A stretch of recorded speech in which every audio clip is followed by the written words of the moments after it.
ng Ng mananalo sa contractor. bidding? Ano kasi yan eh, meron kaming ginagawang mga evaluations. Mahabang proseso rin. Hindi lang basta sa presyo. Meron kaming financial evaluation, may technical evaluation kami. Di ba meron silang parang kanyari sa government, parang may checklist, tapos papasa sila May ng list paper. ng bidders. Tapos kailangan Long list. ma-follow. Long list muna. Long list. So yung list na yun, papadala mo sa owner. Ngayon, naka-aproba ng owner kung sino yung gusto niyang isali na bidders. Ngayon, pagbalik noon, shortlisted na siya. Yung shortlist na yun, kakontakin mo na ngayon yan, yung mga bidders. Tapos papadalan mo ngayon sila ng invitation to bid. Pag nag-okay sila, so mag-conduct na kayo ng, meeting with the bidders. Tapos magsasubmit na sila ng proposal, then nandiyan na yung financial evaluation, tsaka technical evaluation. Tapos, depende rin sa owner kasi. Meron kasing tumitingin ng cost, meron naman tumitingin ng technical capabilities. So, yung iba kasi, basta mababa presyo, sige, yan na, mababa Pero eh. yung pala, hindi maganda yung Pero, workmanship. hindi naman sila maganda trumabaho.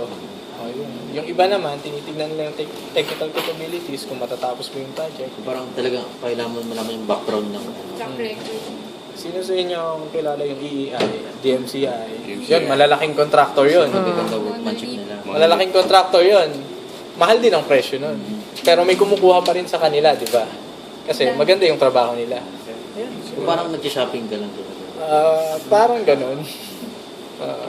Branded or Quality by cost. Yung tawag ko dito, planning program. Ano po yung planning program? Planning program sa stages ng design kasi yan eh.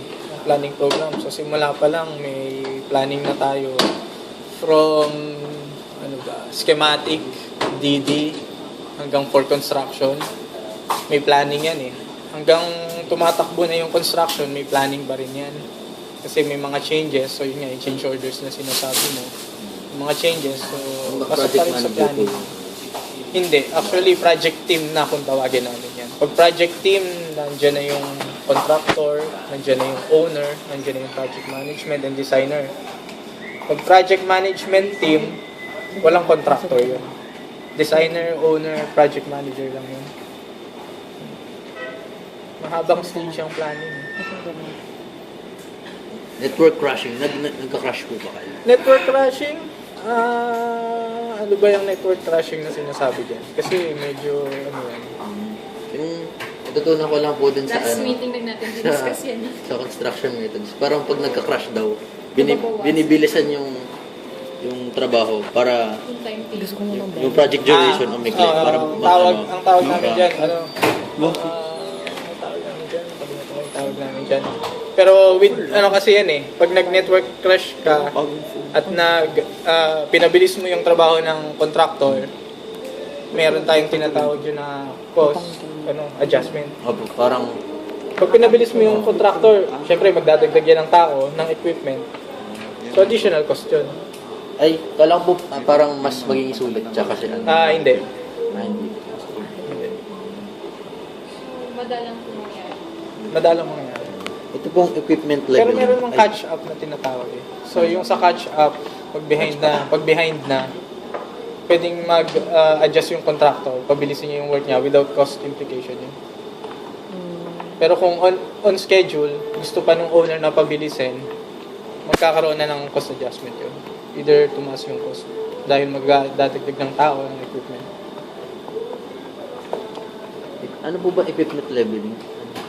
Equipment leveling. Hindi ko alam yung equipment leveling. Ano bang sinasabi ng equipment leveling? Contractor natin. Baka naman, Manpower, yes, sa contractor. Equipment sa contractor. Pero yung mga equipment, kung gusto nyo malaman yung mga equipment, marami naman dyan equipment na tower cranes. Meron po ba dito sa Wala dito Status eh. report. Wala, hindi kami nagre-report ng equipment sa contractor kasi siya. wala lang. Ano ba ang question? ano po ba yung one of the tawag po dito? Yung pinaka-advice niya po for students like us na baka Gusto nyo mag-project manager? yung mga ano po Go kung nyo gusto na. po maging project management parang Go nyo! ano po ba Basta masasabi niya project sa kanila? manager kasi madadaanan mo lahat eh. Pwede Pag contractor OJT ka, sa'yo, sir. pwede. Punta kayo sa office namin. Wala problema. Punta niyo yung office namin. Oh. Pag PM ka, madadaanan niyo lahat. Procurement, construction, design, hanggang post-construction, madadaanan niyo. Pero pag contractor, hindi niyo madadaanan kasi yung procurement. Hindi niyo madadaanan yung post-construction. Hindi niyo madadaanan. Ito, boss namin na isa. Good afternoon. Good afternoon. Sabi natin si Tita. MEPF head namin. So, may tanong ko yung electrical, plumbing, structural din. Anong problema kayo na yan? Sila yung mga student, ano? Nasal. Ayan, ano pa? O JT, punta kayo sa office namin. Walang problema. Sige po, sige. Pwede po mag-picture lang po muna kami. Sige. Tara, picture.